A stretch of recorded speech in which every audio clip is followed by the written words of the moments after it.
करायचंय का? एक मिनिट सर, सुरू करा. 2 मिनिट. सर, एक मोठा निर्णय आज आला, खास करून अंधेरीच्या निर्णयाकडे सगळ्यांचं लक्ष होतं. एक फटका म्हणायचं का शिंदे गटाला, खास करून कसला फटका? हे बघा, ही सगळी नाटकं चालू असतात. मला एवढंच सांगायचं की ही सगळी नाटकं असतात. एकतर वेळेवर आपण जर अर्ज दिला असता तर हायकोर्टात जाण्याची वेळच आली नसती. तुम्हाला माहिती नव्हतं का किती प्रोसिजर आहे ती? आणि मग आपण उशिरा ही प्रोसिजर आपण हे करायची आणि आपण उशिरा ॲप्लिकेशन द्यायचा आणि मग आम्हाला परमिशन दिली नाही म्हणून हायकोर्टामध्ये जायचं. हा नेहमीचा प्रकार आता झालेला आहे. आणि त्याच्यामुळे मला असं वाटतं की जर माहिती होतं, जर तुम्हाला मी उदाहरण देतो, मागच्या वेळेला ज्या वेळेला इलेक्शन सिम्बॉलच्या संदर्भात होतं 4 वेळा वेळ त्यांनीच मागितली आणि ज्या वेळेला सिम्बॉल फ्रीज केलं त्यावेळेला मात्र आमच्यावरच आरोप घालायला मोकळे झाले. आतासुद्धा कोणी सांगितलं होतं की त्यांचा राजीनामा ॲक्सेप्ट करू नका, असं काय आम्ही कोणाला सांगितलं होतं का?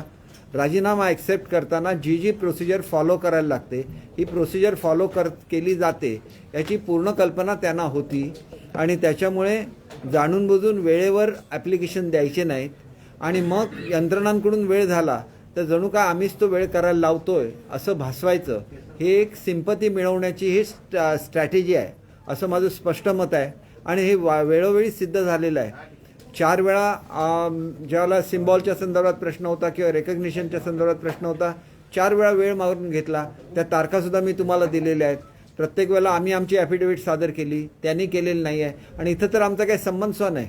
तुम्ही राजीनामा द्या, कोणाला उभं करा, याच्याबद्दल आमचं काहीही म्हणणं नाही.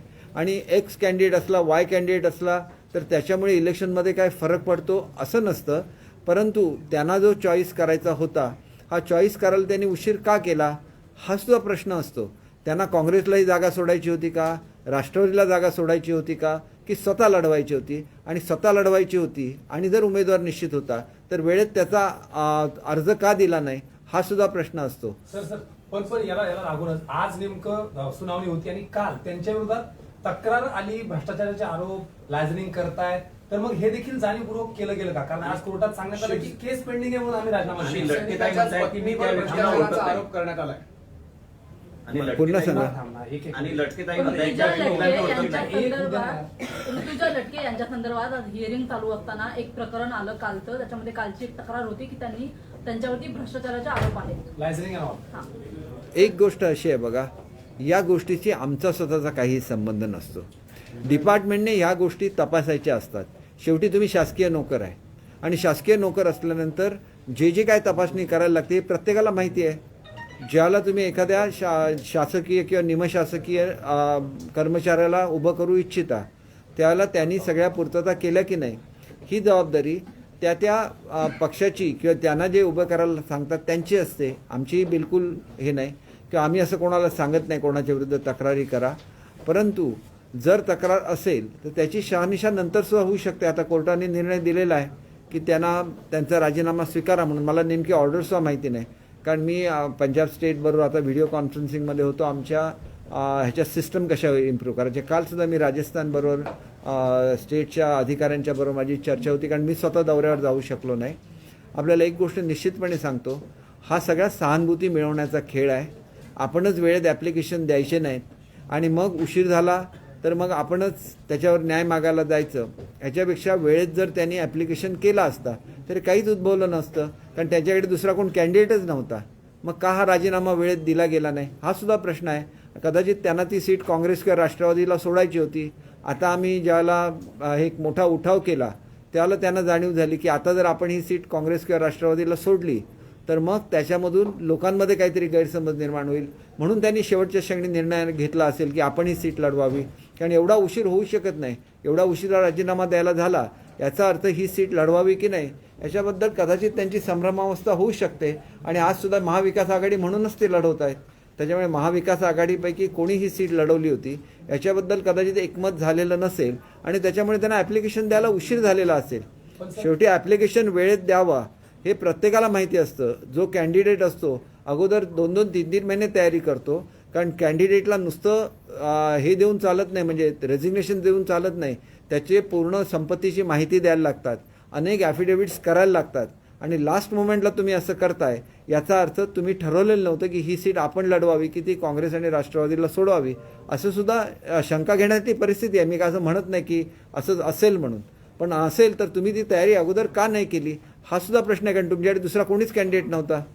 आणि त्याच्यामुळे मला असं वाटतं की लटकेताईंवर मी काहीच कॉमेंट करणार नाही, कारण त्या आमच्या एका दिवंगत सदस्याच्या आणि आमच्या एका परिवारातल्या एका सदस्याच्या पत्नी आहेत.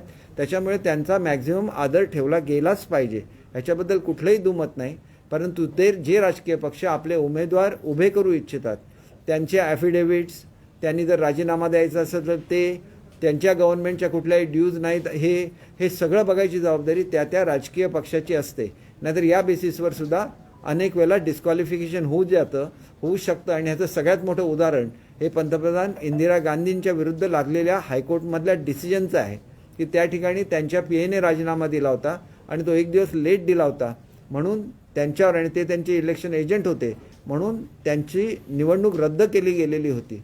अशा परिस्थितीमध्ये एवढी जर काळजी घेतली जात नसेल आणि शासकीय नोकरीत असताना त्यांचा राजीनामा वेळेत दिला जात नसेल तर त्याची जबाबदारी त्यांच्यावर आहे. उगाच दुसऱ्यावर आरोप करत राहायचे आणि मग सत्तेचा दुरुपयोग केला असं खोटं काहीतरी बोलत राहायचं हे योग्य नाही, एवढंच मला सांगायचं. शेवटचा दिवस आहे. सर, शिंदे गट भाजपला ही सीट सोडणार का की शिंदे गट स्वतःचा उमेदवार उभा करणार? याला लागूनच सर एकच की शिवसेना म्हणजे जी आहे खरी शिवसेना ती तुम्ही म्हणता की तुमची आहे, ती शिवसेनेची जागा आहे, तर मग ती जागा तुम्ही तशीच कंटिन्यू करणार की ती भाजपला सोडणार? एक गोष्ट अशी आहे की हा निर्णय आदरणीय शिंदेसाहेब आणि आदरणीय फडणवीस साहेब एकत्र येऊन घेतील. आज संध्याकाळी ते काय तो निर्णय घेतील आणि उद्या सकाळी आमच्या उमेदवाराचा अर्ज, युतीच्या उमेदवाराचा अर्ज आम्ही दाखल करू. आमच्यामध्ये असं कधीच हे राहिलेलं नाही, म्हणजे भेदभाव राहिलेला नाही. आमच्यासाठी जर भाजप मुख्यमंत्रीपद सोडू शकतं आणि उद्या कदाचित असा निर्णय झाला आणि त्या ठिकाणी भाजपला ती जागा सोडली गेली तर त्याच्यामध्ये खूप मोठं काहीतरी झालं असं सुद्धा उद्या बोलण्याची त्यांची तयारी असणार.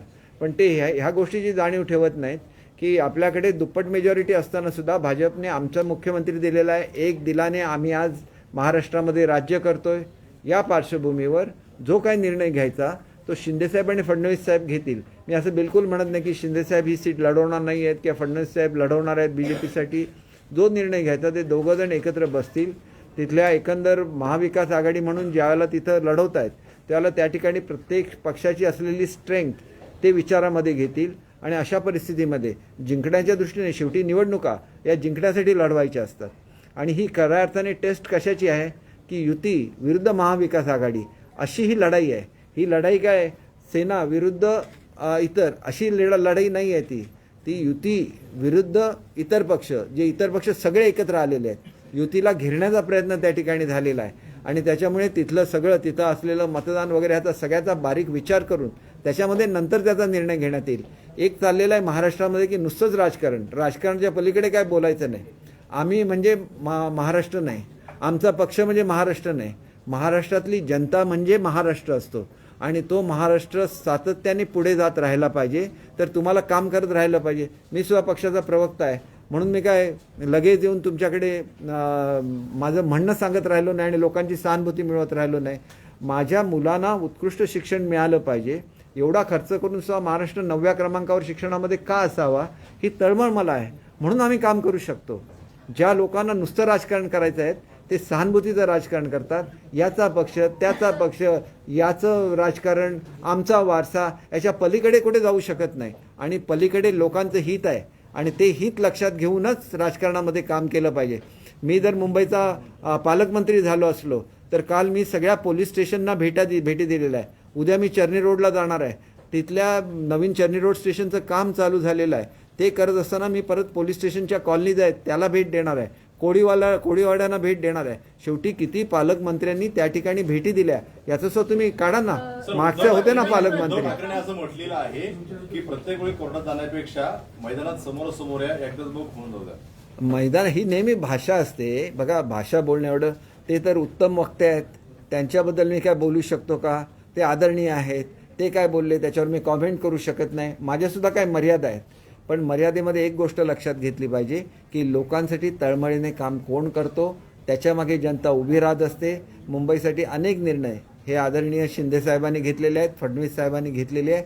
मुंबईची जनता ही युती बरोबरच राहणार याची मला खात्री आहे. तुम्ही म्हणताय की केसरकर साहब, तुमच्या- हिंदी में एक बार हिंदी में बोलिए. केसरकर साहेब, तुम्ही सांगितलं दिवंगत नेत्याची पत्नी जरा आहे. 2 मिनिटं. दिवंगत नेत्याची पत्नी आहे. आणि मग तुम्ही जरा त्यांच्या- दोन मिनिटं. त्याच्याविरुद्ध तुम्ही कसं काय म्हणजे हे उमेदवार देता? हे बघा असं असतं की जरा एक मिनिट. हे बघा आपण बोलताना आपण एक पथ्य असं पाळलं पाहिजे की ज्या वेळेला एखाद्या व्यक्तीचं निधन झालेलं असतं त्याला सगळ्या पक्षांना बोलवलं जातं आणि त्यांना सांगितलं जातं की आमच्या पक्षातल्या एका सहकाऱ्यांचं निधन झालेलं आहे, आपण सगळे एकत्र बसूया आणि आपण एकमत करूया.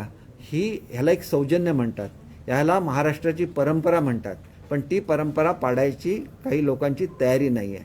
आपण म्हणजे सर्वस्व असं जर कोणी म्हटलं तर ते चुकीचं असतं. शेवटी या प्रथा परंपरामध्ये महाराष्ट्राच्या थोर परंपरा दडलेल्या आहेत. त्याच्यामुळे तुमचा प्रश्न योग्य आहे, फक्त ती विचारण्याची पद्धत चुकीची आहे. आणि म्हणून मी तुम्हाला सांगितलं, कोणी बोलवलं का, आमच्या पक्षाला कोणी बोलवलं का, शिंदे साहेबांना कोणी बोलवलं का, फडणवीस साहेबांना बोलवलं का, हे आज घडलेलं नाही, पूर्वीपासून हेच चालू आहे. आम्हाला मुख्यमंत्रीपद पाहिजे परंतु आम्ही तुमच्याशी चर्चासुद्धा करणार नाही असं ज्याला केलं जातं त्यावेळेला युती तुटण्यासारखे प्रसंग ओढवतात. याची जाणीव प्रत्येक मराठी माणसाला झाली पाहिजे. हे आपोआप घडत नाही. तुम्ही सांगता तसं एकमताने बिनविरोध ही निवडणूक व्हायला पाहिजे होती आणि कदाचित शिंदे साहेबांना बोलवलं गेलं असतं तर लटके साहेब त्यांच्या अत्यंत जवळचे होते, त्यावेळेला ते घडलं असतं ना. हे घडत नाही महाराष्ट्रामध्ये, हेच लोकांनी समजून घेतलं पाहिजे. केसरकर साहब, हिंदी में बता दीजिए, आज जो बॉम्बे हाई कोर्ट का फैसला आया है क्या वो आप लोगों के लिए एक बड़ा झटका है? ये झटका वगैरह कुछ नहीं है. देखिए, एक सिंपैथी क्रिएट करने की कोशिश की जाती है. मैं आपको एग्जाम्पल देता हूँ कि जब इलेक्शन कमीशन ने सिंबल फ्रीज किया था तो भी ये लोग क्या बोल रहे थे कि आपके वजह से हुआ है. हालांकि उन्होंने 4 बार कोर्ट्स इलेक्शन कमीशन से डेट मांगी थी जिसकी वजह से ये सब डिले हुआ था. डिले खुद ही करना है और बाद में ऐसे बोलना है कि इलेक्शन कमीशन ने हम पे नाइंसाफ़ी की है, तो ये बिल्कुल गलत बात है. वैसे ही अगर उनको मिसेस लटके को खड़ा करना था तो उनके पास एम्पल समय था, उनके पास बहुत सारा समय था जिसमें वो सब फॉर्मेलिटीज़ कंप्लीट कर सकते थे. बहुत सारी फॉर्मेलिटीज़ रहती है इलेक्शन के लिए. आप अगर गवर्नमेंट सर्वेंट है तो आपको रेजिग्नेशन देना पड़ता है, उसके रेजिग्नेशन देते समय सब फॉर्मेलिटीज़ कंप्लीट करनी पड़ती है. दूसरी बात यह है कि आपको अपनी जो प्रॉपर्टीज़ है उसका एफिडेविट बनाना पड़ता है. आपके गवर्नमेंट ड्यूज़ कुछ भी नहीं है, इसके बारे में भी आपको कंफर्म करना है, नहीं तो आप जीत के भी डिस्क्वालीफाई हो सकते हैं. तो ये पॉलिटिकल पार्टी है, क्या उसको मालूम नहीं था कि समय पे इस्तीफा देना चाहिए? इसका एक कारण ये भी हो सकता है कि अब देखिए उन्होंने महाविकास आघाड़ी की तरफ से वो इलेक्शन लड़ रहे थे, इसलिए उनमें ही फैसला नहीं हुआ था कि या तो कांग्रेस लड़ेगी या राष्ट्रवादी लड़ेगी या शिवसेना लड़ेगी. शिवसेना मतलब ठाकरे ग्रुप लड़ेगा, इनके बारे में उसमें एक वाक्यता नहीं थी, इसीलिए उन्होंने लेट किया. और लेट होने के बाद जब वो नहीं मिल रहा था, लेट होने के कारण नहीं मिल रहा था, तो उनको हाईकोर्ट जाने से दूसरा कुछ पर्याय ही नहीं था. तो हाईकोर्ट क्या मतलब, कोर्ट जब बोलते हैं कि उनके कोई अगर उसमें त्रुटि भी हो तो भी उनको दे दीजिए, तो फिर उस ऑफिसर की रिस्पॉन्सिबिलिटी नहीं आती. वो क्या बोलेंगे, कोर्ट का ऑर्डर है तो मैंने दे दिया, जो भी इनसे रिकवरी करनी है, ये करना है, वो तो बाद में देखा जाएगा. ऐसे हो सकता है, लेकिन आपने लेट क्यों किया, इसका भी जवाब आपको जनता को देना चाहिए. ये करना है और फिर आपके लिए सिंपैथी क्रिएट करनी है, ये बिल्कुल गलत चीज़ है. इसीलिए मैं बोलता हूँ कि अगर आपको उनको ये करना था कैंडिडेट, तो कैंडिडेट करने का आपको पूरा हक है. वो प्रिपरेशन पहले ही करना चाहिए और हर पार्टी वो प्रिपरेशन पहले करती है. लेकिन केसरकर साहब, आप महाविकास आघाड़ी के तीनों पार्टियों पर सवाल उठा रहे कि उन लोगों में तय नहीं था. तय तो आप लोगों में भी अभी तक नहीं हुआ कि आखिर लड़े कौन. मुरजी पटेल कैंपेनिंग कर रहे, दफ्तर खोल दिए, युति का अभी तक पता ही नहीं कैंडिडेट कौन है. देखिए, ऐसा है ना कि फिर हम किसी को ऐसे नहीं बोल रहे, इसके लिए दूसरे लोग जिम्मेदार हैं. अगर लेट हो गया तो ये जिम्मेदारी भी हमारी है. हमको सिंबल नहीं मिला था, हमको सिंबल नहीं मिले, इसलिए उन्होंने कोशिश की थी. इसका मतलब तो साफ है कि या तो उनका ये स्ट्रैटेजी थी कि ये करना है, फिर ऐसे दिखाना है कि हमने लटके साहब के बीबी को अपोज किया, ये भी दिखाने की कोशिश है. हालांकि लटके साहब शिंदे साहब के बहुत अच्छे साथीदार थे अगर वो जिंदा रहते तो वो क्या डिसीजन लेते वो किसी को भी मालूम नहीं है। शायद वो हमारे साथ आते या तो उद्धव साहब के पास रहते, ये तो किसी को मालूम नहीं है। इसलिए इसके बारे में कुछ बोलना ये ठीक नहीं है। मैं ऐसे सोचता हूँ कि इलेक्शन हम लोग एज यूटी इलेक्शन लड़ रहे हैं और हम उसके लिए तैयार है कि यूटी का सिंबल कुछ भी हो, लोग जानते हैं कि ये सेना बीजेपी की अलायंस है और वो क्या कर रहे हैं, वो स्ट्रेटेजी क्या प्लान कर रहे हैं, इसके बारे में मैं नहीं बोल सकता।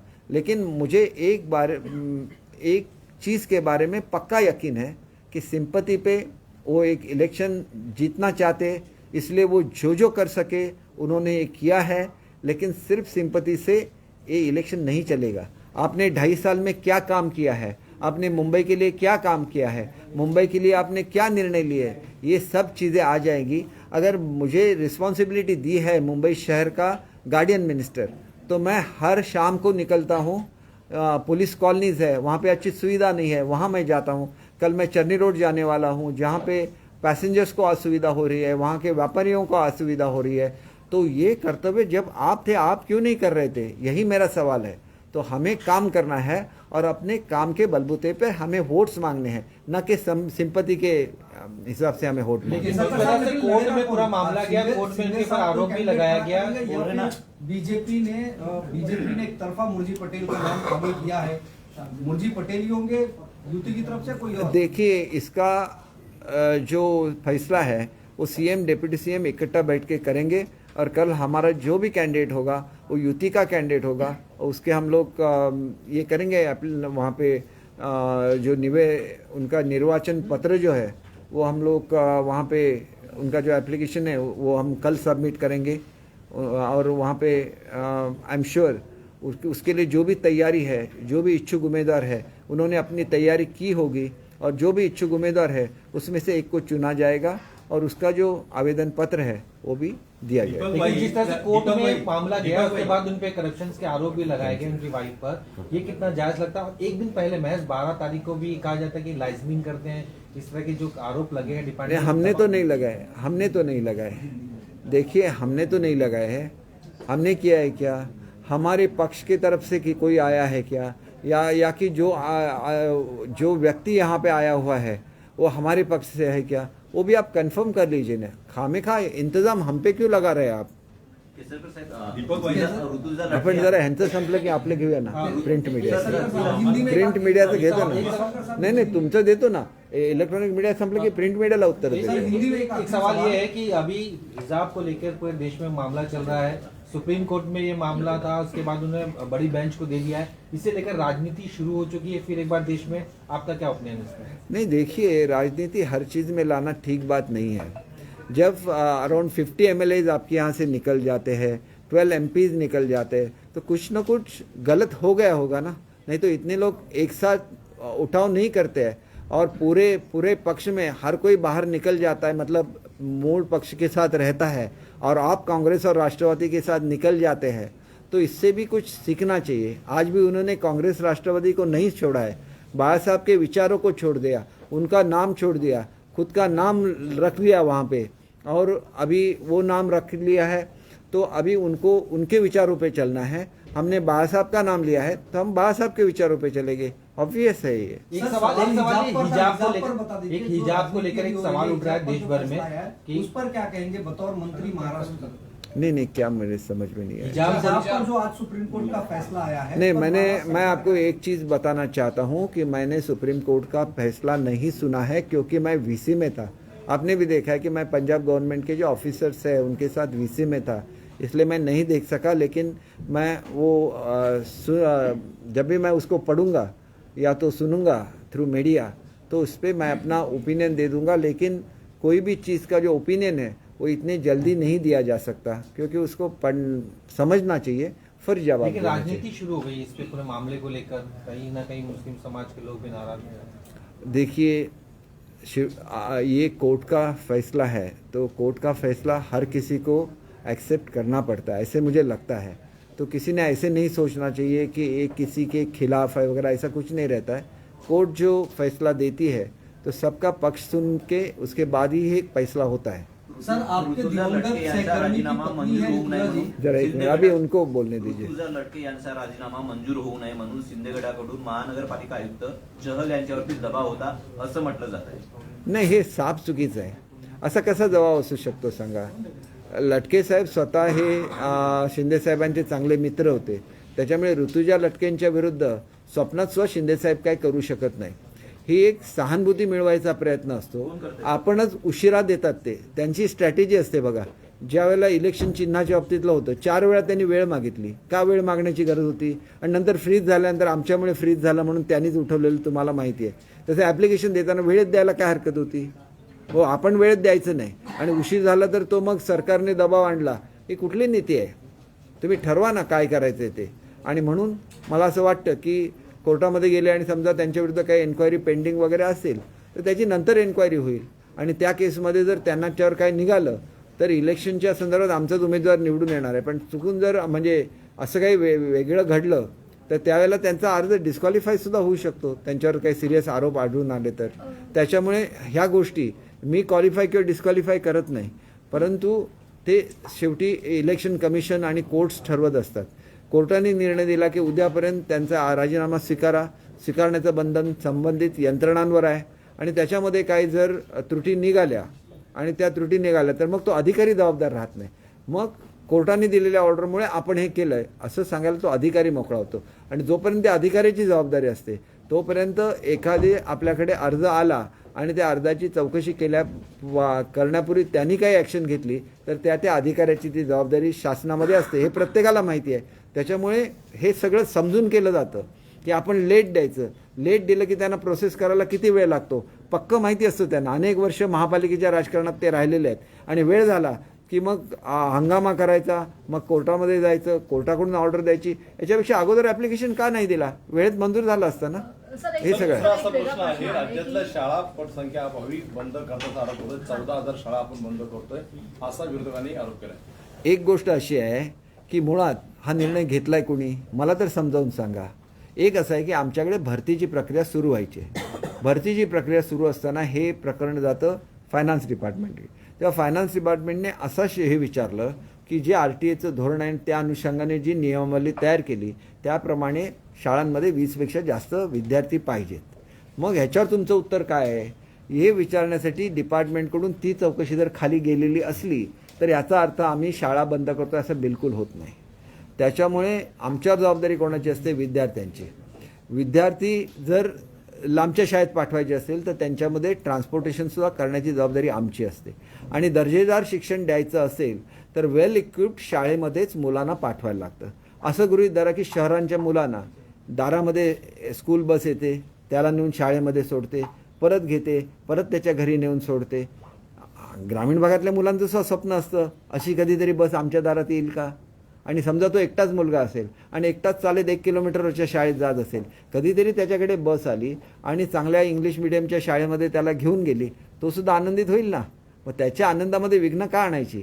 म्हणून मला एक मिनिट साहेब, एक मिनिट जोपर्यंत अशी व्यवस्था होत नाही, ग्रामीण भागातलं असं नसतं. सेंट्रल त्या पंचक्रोशीमधलं जे एक मध्यवर्ती ठिकाण असतं तिथं चांगली स्कूल उपलब्ध असते, तिथं ई-लर्निंग असतं. आणि एकटाच मुलगा एकट्या वर्गात बसून राहण्याऐवजी तो जर मुलांबरोबर खेळला त्याच्या व्यक्तिमत्वाचा विकास होतो. एकट्या मुलाला शिकवण्याबद्दल आमचं काय ऑब्जेक्शन नाही, परंतु चाइल्ड सायकोलॉजीसुद्धा लक्षात घेतली पाहिजे की त्या ठिकाणी एकटा मुलगा एकाच वर्गात जर बसून राहिला तर त्या मुलावर सुद्धा परिणाम होत असतो. शेवटी हे निर्णय हे एक्सपर्ट घेत असतात, आम्ही घेत नाही निर्णय. आणि जो निर्णय मुलांच्या हिताचा असेल तोच निर्णय घेतला जाईल. कालचं उदाहरण घ्या की काही लोक या ठिकाणी उपोषणाला बसलेली होती. त्यांना मी सांगितलं की मी विधानसभेमध्ये जाहीर केलेलं आहे की डिसेंबरच्या पूर्वी ह्याच्यावर निर्णय होणार आणि डिसेंबर महिन्यात आम्ही त्याला प्रोव्हिजन करणार. मग पुन्हा उपोषणाला बसणं हे कितपत योग्य आहे? उपोषणामुळे जे उपोषण करतात त्यांनाही त्रास होतो आणि ज्याला विधानसभेमध्ये जे डिक्लेअर केलेलं आहे ते पाळणं हे माझ्यावर बंधनकारक आहे मंत्री म्हणून. मग हे जर सगळ्यांना माहिती असतं आणि आपल्या माध्यमातून मी संपूर्ण महाराष्ट्रामधले जे संबंधित लोक आहेत त्यांना सांगू इच्छितो की ही जबाबदारी ज्याला घेतलेली असते त्याला थोडीशी वाट बघितली पाहिजे. 18-18, 20-20 वर्ष जे लोक थांबलेले आहेत ते 1 महिना सुद्धा थांबू शकत नाही. हे कोणालाही पटणार नाही, कारण आता नोव्हेंबर महिना चालू आहे आणि ऑक्टोबर म्हणजे नोव्हेंबर आणि डिसेंबर म्हणजे 1.5 महिना जवळजवळ राहिला आहे आमचं अधिवेशन येण्यासाठी. म्हणजे एक वेगळा प्रकरण आहे की आज हिंगोली- सॉरी मंथ बोलताना माझी थोडीशी चूक झाली, स्लिप ऑफ टंग. बोला बोला. आज हिंगोलीमध्ये संतोष बांगर जे आपल्या गटाचे आमदार आहेत त्यांनी एका कृषी कार्यालयामध्ये जाऊन तिकडच्या अधिकाऱ्यांच्या कार्यालयामध्ये तोडफोड केली, दमदाटी केली, तिकडचं साहित्य फोडलं. हे वागणं जे आहे ते कितपत योग्य तुम्हाला वाटतं? कारण की मागच्या सरकारमध्ये तुमच्या आमदारांची मंत्र्यांची कामं होत नव्हती अशी तुमची तक्रार होती. आता तुमचं सरकार आलेलं आहे तरी सुद्धा तुमचे आमदार असे वागतायत. नाही, ते जर असे वागलेले असेल तर त्याचं समर्थन मी अजिबात करणार नाही. जे आमदार चुकतात, कदाचित मंत्री जरी चुकले तरी ताबडतोब त्यांना बोलवून शिंदेसाहेब समज देत असतात. तो त्यांचा अधिकार आहे. ते मुख्यमंत्री तर आहेतच, पण आमचे मुख्य नेतेसुद्धा आहेत. त्याच्यामुळे त्यांनी का असं वागलं त्याच्याबद्दल शिंदेसाहेब विचार करतील आणि त्यांना आवश्यक त्या सूचना देतील.